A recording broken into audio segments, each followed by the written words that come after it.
Every day is filled with choices. You're here because you're choosing to start with a win. Get ready to be inspired, learn something new, and connect with the Win Nation.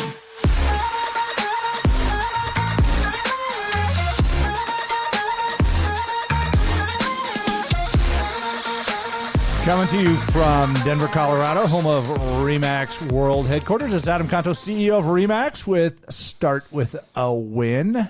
How you doing, producer Mark? I'm doing fantastic. A little bit of singing going on today. So, hey, are you feeling Olympic today? I am feeling very Olympic. Our family, it's one of the things that, during the Olympic season, kids are still part of off for the end of the summer, and they love watching the games and, the opening general session, all that kind of stuff that goes on. It's really exciting. And then obviously I love America. And so it's like, let's go America, Team America. Awesome. Well, it's fascinating. I'm a huge fan of the Olympics, and we have several friends who are Olympians here that we talk to on occasion. And one of them is a repeat guest on today's show, by the way.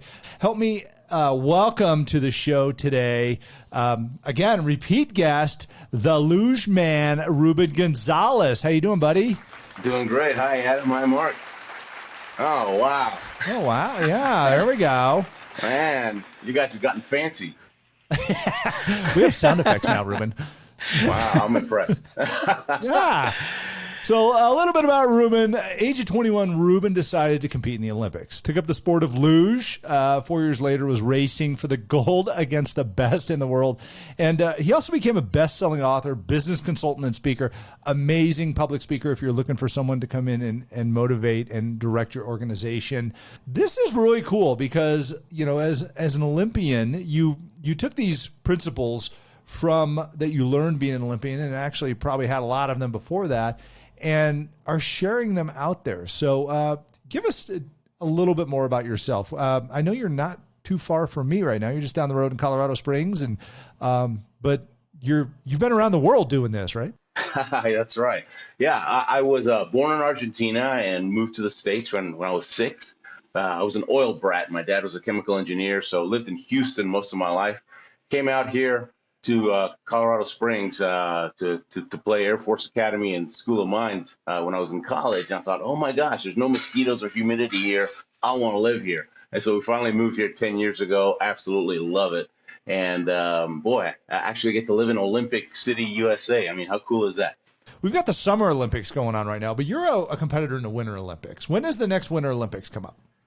Winter Olympics are coming up in just a few months because it's February of next year. So, I just found out that, and I hadn't been able to train last year because of COVID. I'm a speaker, and there weren't any speeches, right? I did some virtual stuff, but that was it.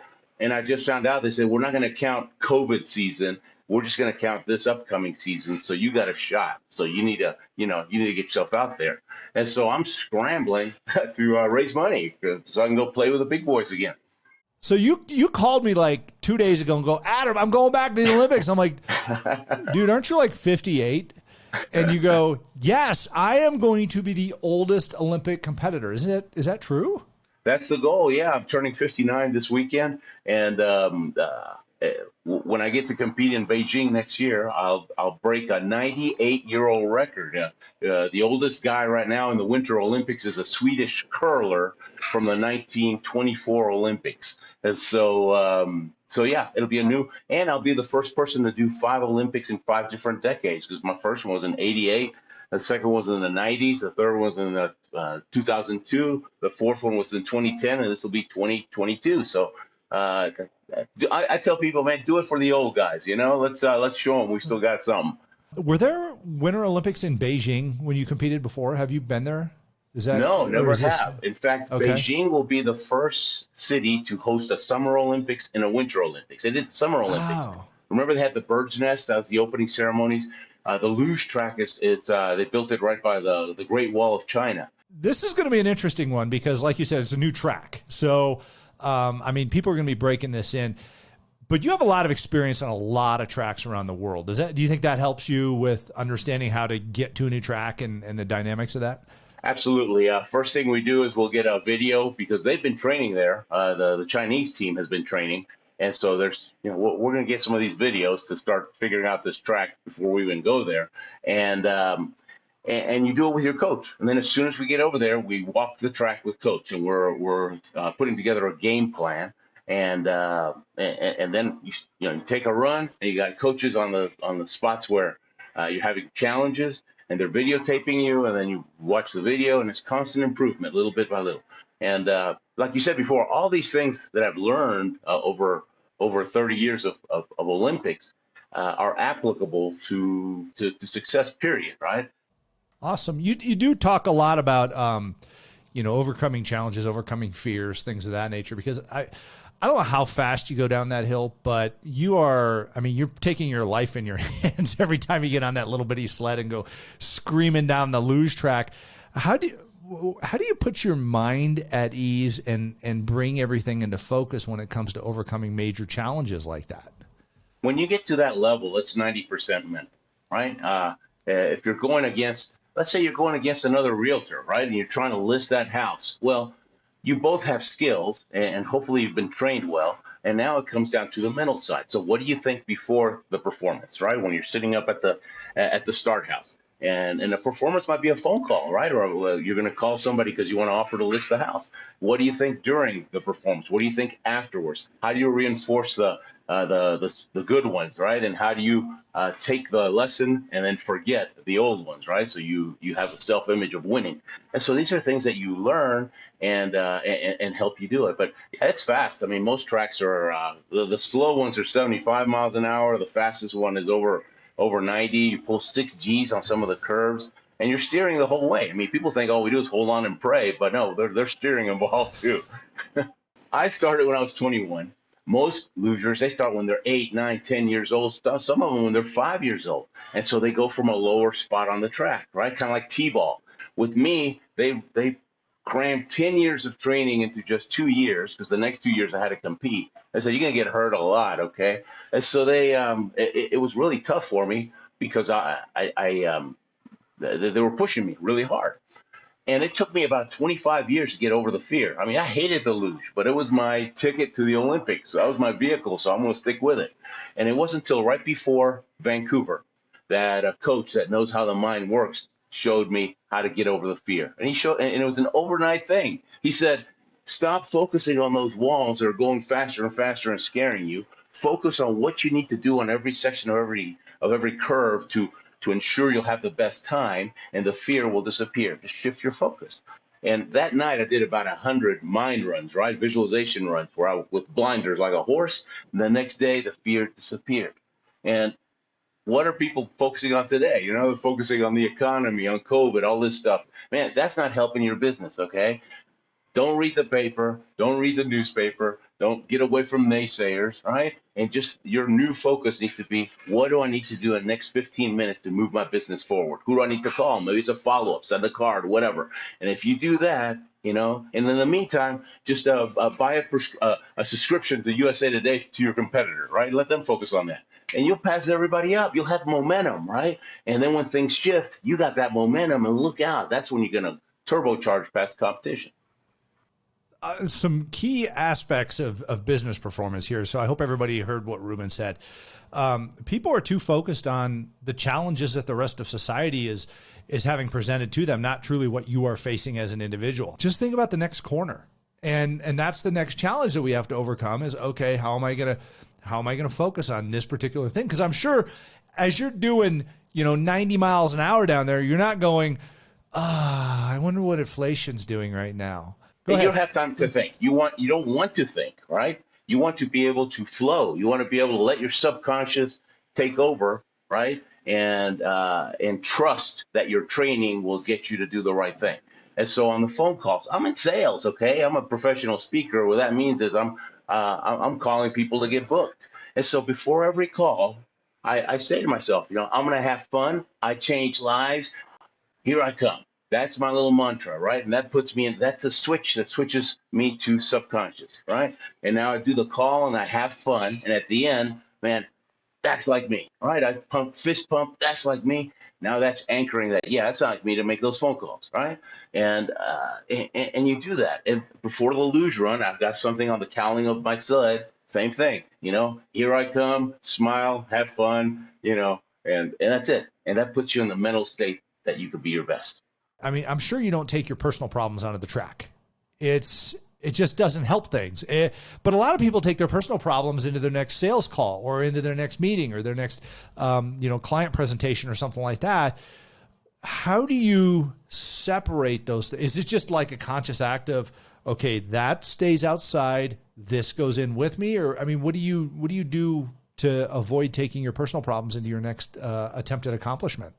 For one thing, you have to do your training, right? If you're in sales, you have to read the books, you have to attend the seminars, you have to practice, right, with your mentor, your coach. Practice what are you going to do with all the objections, so you're ready, right? With us, we don't just visualize the perfect run, okay?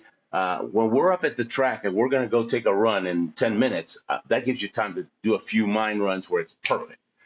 Back at the hotel, or before you get to that track and before your first training, we do escape routes. That means contingency planning. It's a mind run where, what am I going to do if I'm a little late in curve one? How am I going to fix it? What about if I'm a little early? What if I hit the left wall? What if I hit the right wall? And you do that for every curve of the track, so you get to the point where you realize, hey, no matter what happens, I can handle it, right? And so now that allows, so it's not fake it till you make it. It's train hard, work your tail off, and then trust that you have the training. Tiger Woods, before every putt, before every shot, his mantra is trust. I trust myself, right? And just let it go. Don't be thinking, oh, this arm needs to do this, the wrist needs to be at this angle. No, forget it. You're toast if you think like that. So that's one way to think of it. The other way of a more big picture, I'm a big fan of Thomas Edison. I read a lot of his biographies. He used to work 90 minutes on one thing with no interruptions. He never even checked his emails, and he'd just work on that. And then he'd take a little break. He had a lake where you could walk, and he liked to fish, right? And he'd just go and fish for a little bit, and he'd come back, he'd work on another project for 90 minutes. And that's why that's one reason that he was so productive, right? He was able to 1,000 patents, right? And he had all these engineers working for him. You have to focus on one thing at a time. If I can get 4 of those 90-minute chunks in a day, boy, that's a really productive day. You've been to the Olympics several times before, right? Is there anything you look at and you go, I want to do this differently going back next time? Is there anything that you look forward to changing, or is it, I want to go back and do it the way that I did it before because that is how to maximize it? No, I want to do it better. I went 3 years ago when I was 55. I went to Calgary, and we might have talked about this in our last interview. Yep. I went to Calgary. I hadn't slid in 7 years since I competed in the Vancouver Olympics in 2010, and I just wanted to see if I could my neck could even handle the G-forces. Right at 55. Well, I was sliding really well. Well, I got a 25-year-old sled. Everybody's laughing. They're saying, man, that thing belongs in a museum, not in a World Cup race. I said, well, this is what I got. So bought a new sled, and it's about 1.3 seconds, we think, faster than the old sled. So that's going to make a difference. And I'm mentally stronger. Isn't it crazy? I mean, you get older, everybody thinks that you're no good, but no, you're mentally stronger. And since the mental side of success is so important, you can be, you can get a lot more done. My hope in making this 5th one is to inspire people to get off the couch and, live their dreams, to stop listening to that number that's holding them back. If a 59-year-old guy can make it to the Olympics, man, anybody can do anything. Awesome. Well, Ruben, I ask everybody a question on the show. I know I asked you the first time you were on. Tell me, how do you start your day with a win? I stretch out a bit, do a little yoga, got the roller and just calisthenics to get my body awake, and take the dogs out and read something positive. 15, 20 minutes, read something positive, or listen to an audio that'll just, put me in a good frame of mind. And quick breakfast, and then I hit it. And so a little bit to wake up the body and a little bit to wake up the mind, and then hit it hard. Awesome. And where can we find your GoFundMe page? How do we support you getting to the Olympics, buddy? OldestOlympian.com. OldestOlympian.com. My goal is to my low goal. I need 70 to 75,000 to get off the gates, and I'm hoping to get 125. If I can do that, then I can get a couple of good coaches to come with me and increase the probability. Otherwise, I'm just depending on people to help me piecemeal. And so so if you guys can help me out, I appreciate it big time. And everybody that donates at least $100, they get their picture on my sled. So I'm going to make a mosaic, an inspirational mosaic on the bottom of the sled made up of everybody's picture. So it's going to be really cool. That is so cool. Everybody, make sure you check out oldestolympian.com. Help Ruben get to the Olympics. Ruben Gonzalez, thank you so much, the Luge Man, for being on Start With a Win again. Great to have you back. And Adam, great to see you. Thanks for being on my dream team, man. You guys rock. Thanks a lot, my friend. Hey. And thank you guys for listening to Start With a Win. If you'd like to ask Adam a question or tell us your Start With a Win story, give us a call. Leave us a message at 888-581-4430. Don't forget to go on to iTunes and subscribe if you've just been passively listening. Write a review, give us 5 stars. It helps us get the word out and reach more people. And for more great content, head over to startwithawin.com. You can follow Adam on YouTube, Instagram, Facebook, and Twitter. And remember, start with a win. All right. Very cool. Right. Always good stuff from you, man. Hey, thanks, Adam, and thanks, Mark. great You to guys see you. really, you are in my dream team. Seriously. Well, hey, I got a question for you because, we kind of keep a little bit of extra recording time at the end of this show for YouTube because we put the video on YouTube, and then anyone who sticks around to the end gets the extra behind the scenes. That's right, the extra content. And so, what was there something in particular that you wanted to go to school for or do as a kid? I didn't know. Okay. When I saw the Olympics, I saw it when I was 10 years old. I was hooked. That's what I wanted. That was my dream. Right. Mm-hmm. And it wasn't until I was about 40 years old, right after the Salt Lake City Olympics in 2002. This little kid asked me to be his show and tell project in school. I told my story to some kids. The principal said, "You're better than people we pay. You need to do this for a living." I quit my job 3 days later. I thought, if I can sell a copy or I can sell a Ruben too. And I just started hitting the phones. I don't recommend it, okay? We were on food stamps 3 months later. but I found a mentor. He taught me how to build a business, and the rest is history, So, jump and the net will appear. No, that's jump cool. and the net will appear. I like that. That's very cool. It's like that scene in Indiana Jones, at the end where he has to take that leap of faith and step out onto this like walkway that he can't see, because it blends in with the background, but it's there. So that's interesting. Well, cool, man. Hey, thanks so much for being on Start With a Win, and I wish you all the best. Thank you, Mark. That you have great success and that you make it to the Beijing Winter Olympics 2022 February. I mean, I know that doesn't seem like that's soon, but it seems like it's gonna be here before we know it, which is gonna be crazy. No, the track's open in the mid-October. That's awesome. Well, hey, thanks so much, Ruben. And if you've been watching, past the end of the podcast, thanks for sticking around on YouTube. Make sure you hit that subscribe button, the thumbs up, and the bell icon so you get notified every single time a new episode's released. And until next time, we'll see you when we see you. Awesome. Thank you, guys.